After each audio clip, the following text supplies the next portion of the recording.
Hey everybody, welcome to DadsDen of Pop Culture.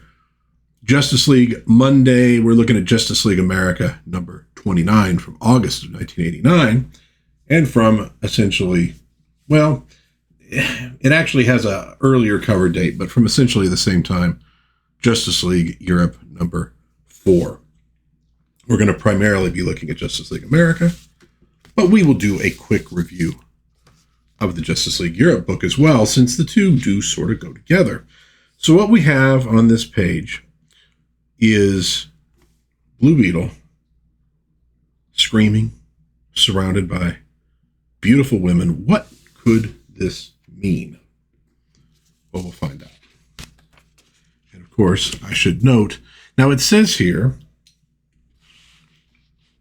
get this centered nicely, together again for the last time, that lovable gang of freelance folks, Keith Giffen, plot and layouts, J.M. DeMatteis script, Ty Templeton, penciler, Joe Rubenstein, inker, Albert de Guzman, letterer, Gene D'Angelo, colorist, Kevin Dooley, our hero, Andy Helfer, our founder.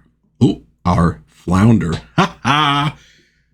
That's good stuff. Okay, and what do they mean by that? Well, we'll find when we get to the end, but it doesn't mean the entire team is breaking up. So, Naboo on my mind, we begin with the Green Flame, or Fire, in her new sort of flamey form. Her powers have been increased by that gene bomb that the aliens set off.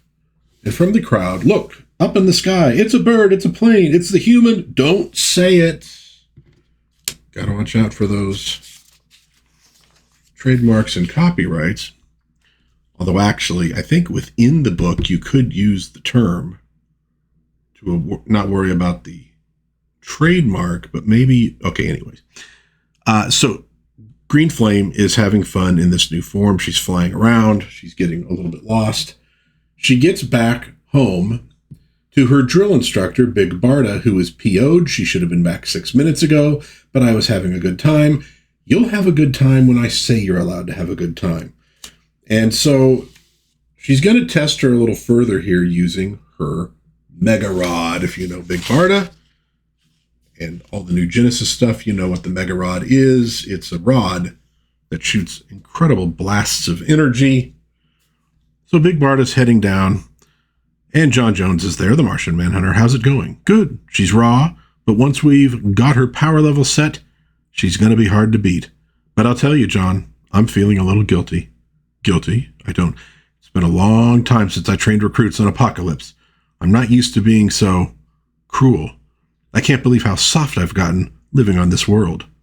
Where are you going now? To get my Mega Rod out of the car. I can't wait to blast the hell out of her with it. Within reason, of course. Of course. I'd say it's a good thing that you have gotten soft. So, funny little bit there between these two. Well, she gets outside and screams, "Demons of Apocalypse!" And from John Jones, and we'll hear this from him often in this series. Now what? Yeah, I know how he feels. I say something along those lines oftentimes in my own home. Well, she gets outside and finds the car is gone. Barda, with all the troubles you've faced in your life, how can you let a car get to you like that? Those Oreos you asked for were in the trunk. Dear God, call out the infantry. Very funny, but that's not all. What could be worse? My Mega Rod was in the trunk too. My Mega Rod! Uh-oh, that's an understatement. So, Green Flame is actually kind of happy, because Big Barda is going to grab Mr. Miracle, and they're going to go looking for the Mega Rod, and that means she is off the hook. Well, here is the core, though, of our story in this issue. It is Blue Beetle. He has lapsed into a coma because of the block put in his mind when he was brainwashed by the Queen Bee. Batman has retrieved Kent Nelson, a.k.a. Dr. Fate, a.k.a. Naboo, to try to do something about it. And so we have this funny bit where they're discussing who he actually is. It's a little confusing to Oberon and to Maxwell Lord. But finally, he leaves this form of Kent Nelson, who who was actually dead when Nabu entered it. So he is kind of a corpse at the moment. And he goes into the mind of Blue Beetle. A scary place indeed. Meanwhile, we have Mr. Miracle setting up Mother Box so it can track the rod, and Green Flame decides she wants to go with them. And so, at first Mr. Miracle's like, I'm not really sure that's a good idea, and Bart is like, hey, it's fine. We're not going after a supervillain or anything. She needs to practice. And so she says, fire on. Say that again, and you're out of here. Oh, I think it's cute. So they're having a little fun with the Human Torch. I'll tell you what, I think Johnny Storm would really like to meet fire. So here we have Nabu, Kent Nelson, in the mind of Blue Beetle, and it is filled with beautiful, beautiful women, some of them wearing eye patches. I'm wondering if that's a particular reference to somebody. And he realizes, well, you know what? This is probably keeping him sane, so to speak. Okay? And then he sees the image of Blue Beetle. Remember, they're in his mind, so this is not a physical reality. He's looking at the light, and he wants to go into the light. And he asks Kent Nelson, who are you? I'm the guy who's going to save your tail. Your good buddy sent me here to take you home. Home? You mean to the light? Tempting, isn't it? Not even the Lords of Order can say for sure what's over there. Not that those blowhards would ever admit their ignorance, but no, that's not where you're heading.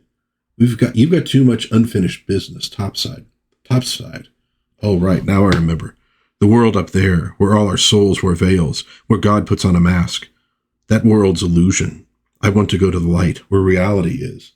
There are no babes over there in the light, kiddo. Forget reality. Let's get back to that illusion. Now you're talking. You'll get to the light when your time comes. But for now, take my hand and let's head on out. But he can't, because there's this wall. And Kent Nelson realizes that's the Azrael block. And he says, you can't even touch it. The pain is unbearable. Because maybe you won't have to. We flash over to Booster Gold, kind of locked in a room like Blue Beetle was, for the same reason, that he might go off at any moment because he's been brainwashed as well. So they say I'm a walking time bomb, that I could explode at any moment, just the way Beetle did. God, please, I hope he's all right.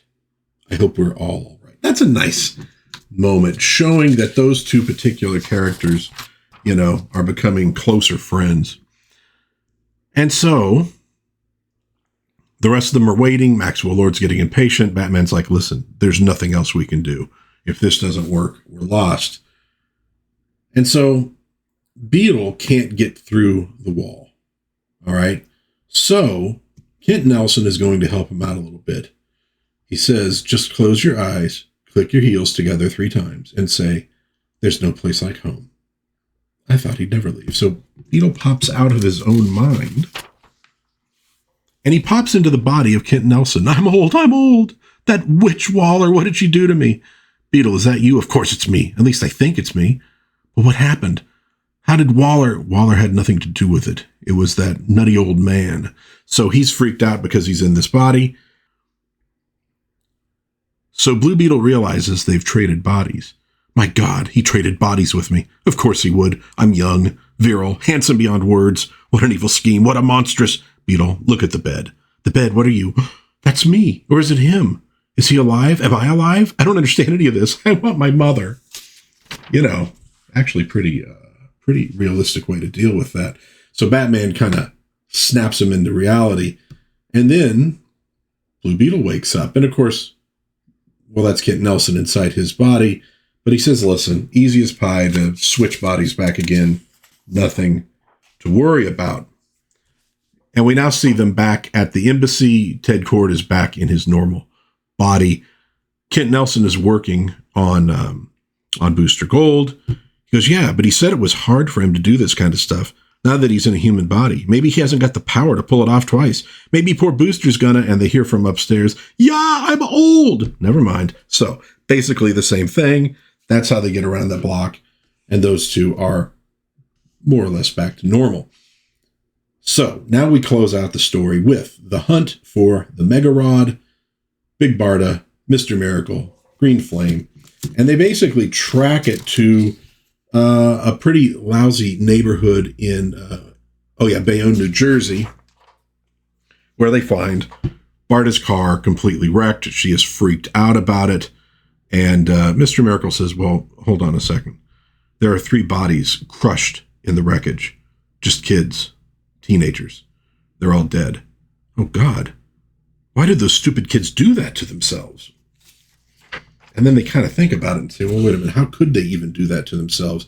And then, boom. There we go. Let's get a good... Well, let me get my hand out of the way. There we go. Boom. A great explosion. Mr. Miracle seems to be the only one conscious at the moment. Oh. No.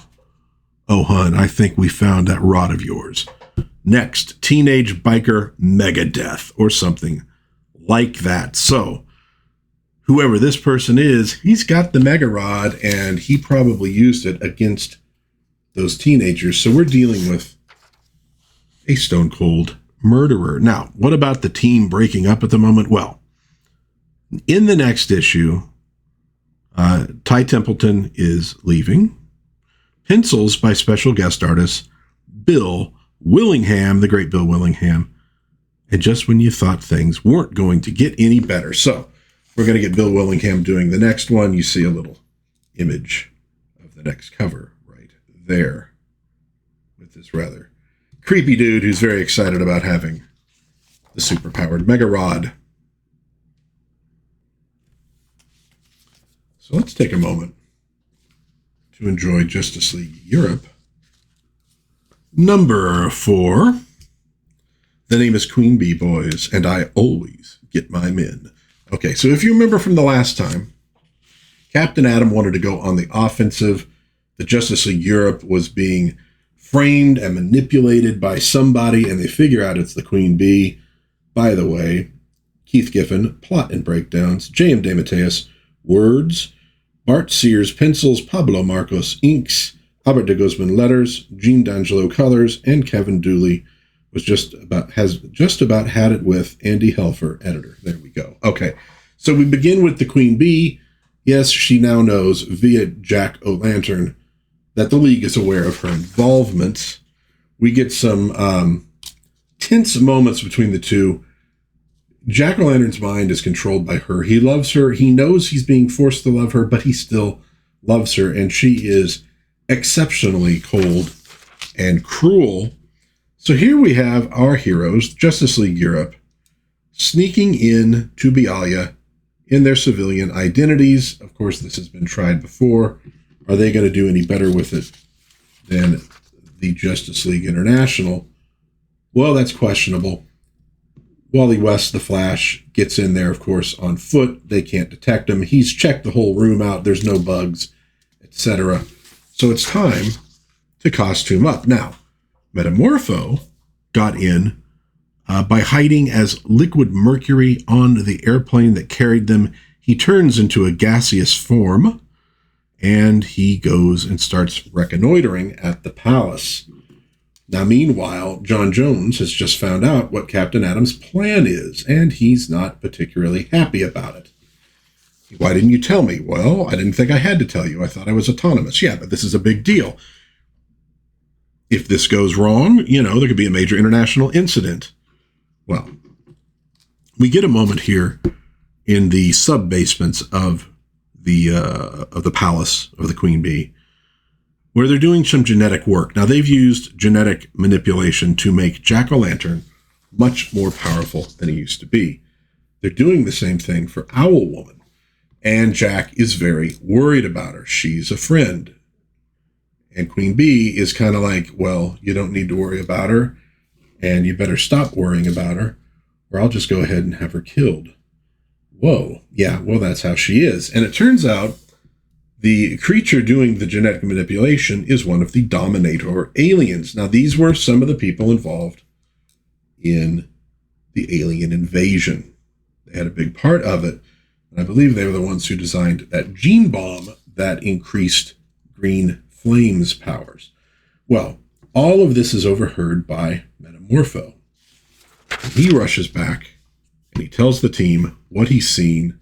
We get a moment with John Jones and Maxwell Lord, where Maxwell Lord's also not real happy about this, although he does trust Captain Atom. Okay, so back to the palace. The team, which is primarily Metamorpho, Flash, Power Girl, and Animal Man, are sneaking in through the sewers when they discover there's a camera down there. They've been discovered by the bad guys, and then boom, and it is Jack-o'-lantern. So we get a momentary fight with them. We get some really nice stuff out of the Flash in this one. At one point, Animal Man gets a hold of the lantern, but it turns out that Jack-o'-lantern controls it with his mind. So that's, not really all that useful. And I like this moment, though, where, distracted for a moment, Flash just comes in and just wham, just nails the guy and takes him out. Good stuff. Like I said, it was a good issue for the Flash. So the Queen Bee's like, well, all right, no big deal. I'm going to send my guards down there. We see all of them. He wants all of them killed except Jack. Bring Jack to me. He has a life to pay for. Well, before she knows it, the Flash is there. And Power Girl. And there's her soldiers. And there's Metamorpho and Animal Man as well. Our alien was getting ready to pull a gun. And Animal Man is like, go ahead, make my day. Whoops. Here we go. Oh, there we go. There we go. I had a little reflection on that. Okay. So she's been soundly defeated. And it turns out what they do is they make a deal. We're not going to let the world know what you're doing here in Bealia, but you're going to leave us alone. So it's a tense truce. But part of it was she had to sever her connection to the alien Dominator, which she does in a very final way, because she's worried he might go work for someone else. So if nothing else, what they've done with this is they've given us a very good demonstration of just how dangerous and evil the Queen Bee is. Obviously, this does not end the war between the Justice League and her. Okay. This is them going back on the flight. The Flash manages to pick up a stewardess. We get a little bit with Metamorpho coming out of the air vent, complaining. As they get to the airport, though, in Paris, and they're leaving, somebody else arrives. A very, very attractive woman who seems like she might be maybe not the brightest woman on Earth. So you speak English? No. Oh, sorry. No problem. So where are you headed, lady? Justice League Embassy. You know where it is? Okay. So who's that? Well, he asked if she's a superhero, and she says no, but I used to be married to one. The platinum blonde hair, very attractive, was married to one of the Justice Leaguers. Yeah, if you know your DC Comics, you know that that's Sapphire Stag. And that's going to be visited here in the next issue or two. We close with a little scene between Captain Atom and Catherine. Now, Captain Atom, even though this plan seems to have worked, he's still kind of worried about it. You know, he's like, man, John, treated me like I was a novice. And she says, but you are a novice, at least when it comes to leading this team. Hey, I led the anti-invasion forces, didn't I? You helped plan strategies. You provided an image of leadership. But this is on a smaller scale. And in many ways, the challenges are greater. This time, your leadership abilities are going to be pushed to the brink. In other words, you don't think I have what it takes. Au contraire, my handsome captain, I think you've got everything it takes for leading this team, and much, much more. Now, if you'll excuse me, I must be going. A liaison's work is never done. What do we get from him here? My handsome captain. Whoa. Does he have a shot with Catherine? Let's be honest, she's kind of out of his league, so to speak. Even though he is a super handsome metahuman. But, so there we go. There's a quick rundown of Justice League Europe. and the war between the Justice League and Queen Bee, which of course we also see elements of in here. The war continues, but there is at least a momentary truce because they know what she's up to, and they've at least put a temporary hold on it. So let me know what you think of these two issues in the comments. Did you like them? Did you hate them? Are there any problems? Are there any questions? Throw it in the comments, and I will do my best to get back to you as soon as I can. If you enjoyed this little flip-through review of Justice League America and Justice League Europe, which we're doing every Monday this year, maybe give it a like, maybe think of subscribing, maybe share with a friend. But until next time, God bless everybody. Please be kind to one another. Have a little bit of fun out there. Read a little Justice League, because believe me, my little flip-throughs, you're not getting it all. There's some jokes you're missing. There's some really good stuff here. Beautiful art. Read through them. I will hopefully see you again soon in Dad's Den of Pop Culture. Bye-bye.